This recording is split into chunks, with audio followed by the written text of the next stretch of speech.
का आजपासून मार्गशीर्ष महिन्याला सुरुवात झाली आहे. सर्व भक्तांना मार्गशीर्ष महिन्याच्या खूप खूप शुभेच्छा. तुमच्या सर्व इच्छा पूर्ण हो हीच मी लक्ष्मीचरणी प्रार्थना करते. बघा मंडळी, आपल्या घरामध्ये सतत नकारात्मकता आहे, आपल्या घरात सतत निगेटिव्ह एनर्जी आहे, सतत आपण निगेटिव्ह विचार करतो, आपल्या घरामध्ये सतत चिडचिड भांडणं आहे. हे दूर करण्यासाठी आपल्याला 5 गुरुवार न चुकता ही प्रभावी सेवा करायची आहे.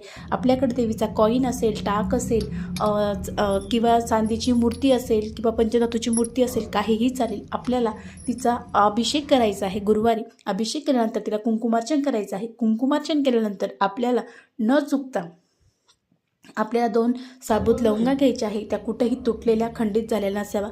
तर 2 लवंगा घ्यायचं आहे आणि ओम महालक्ष्मी नमः, ओम महालक्ष्मी नमः या मंत्राचा आपल्याला 11 वेळी जप करायचा आहे आणि त्या लवंगा लक्ष्मीला वाहून अर्पण करायचे आहे. त्यानंतर आपल्याला 5 गुरुवार झाल्यानंतर ज्या लवंगा आहे त्या लवंगा घ्यायच्या आहे आणि घरामध्ये जाळायच्या आहे. त्याने तुमच्या घरातील निगेटिव्ह एनर्जी 100% जाणार आहे.